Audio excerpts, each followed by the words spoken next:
දැන් තමයි තේරෙන්නේ මචං තෙල් ප්‍රශ්නෙත් එක්ක මේ වගේ ආතල් එකේම ගිහිල්ලා තියෙන ඉලෙක්ට්‍රික් බයිසිකල් පදින අය තමයි. අපි මේක අරගෙන යමුද තෙල් ගහන්න. ඉතින් කොහමද කොල්ලනේ ඔන්න මචං අද බයික් එක වෙනස් වුණා.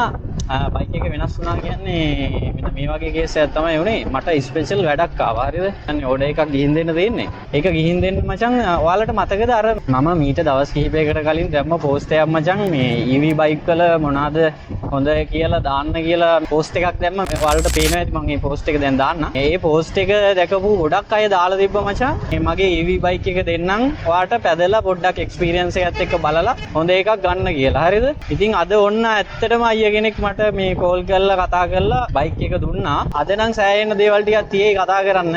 මගේ එක්ස්පීරියන්ස් එක පොඩ්ඩක් වෙනස් වෙනවා. ඔයාලටත් මම කියන්නම් කොහොමද කිරිබත් ගොඩට යන්නත් එපේ. දැන්ට නම් 100%ක් තියෙනවා. ගර්ල් කෙනෙක් තමයි මචං කෝල් කරේ. හරිද? බලමු මොකද්ද ගෙරියන්න තියෙන්නේ කියලා. මේක පොඩි ආතල්ලයක් තියෙනවා ඔය. සද්දයක් පද්දයක් නැහැ. ආතල් එකේ යන්න. මේ හරියට තමයි ලොකේෂන් එක තියෙන්නේ. මේක මචං අපි ඕෆ් කරගමු දැන්. මිස් මම ඇවිත් ඉන්නේ අර ඉස්කෝලේ පහුවෙලා ඒ මිස් මචං මේ ඇතුළට එන්න කිව්වා. හරිද? මට එච්චර ලොකුවට උරුත් නැහැ හලෝ. ස්ටාර්ට් කරන්න මොකද්ද මේ කියන්නේ? අම්මට උරු සයිට් ස්ටෑන්ඩ් එක ගහලා තියෙද්දි ස්ටාර්ට් කරාට ස්ටාර්ට් වෙන්නේ නැහැ. හරිද? මට අමතක වුණා ගහනවා ස්ටාර්ට් වෙන්නේ නැහැ. හලෝ හරිද? මිස් නේද කෝල් කරේ? මේක තමයි ගිහින් දෙන්න ඕනේ. හරි. මේ හරි. ගාන නම් කිව්වේ කීයද දන්නේ නැහැ මිස් ගාන කිව්වේ නේ? කමනේ ඔය ඉදිරි සල්ලි මේ එන්ඩ් එකේ ට්‍රිප් එක ඉවර කරලා දෙන්න. මේකේ බැලන්ස් එක එහෙටද? balance එක හරි හරි. හරි මිස් ඕකේ. ලොකේෂන් එක හරි නේද දාපු? ලොකේෂන් එක හරි. හරි නේ? හරි. Thank you. හරි ඕකේ. වෙල්කම්.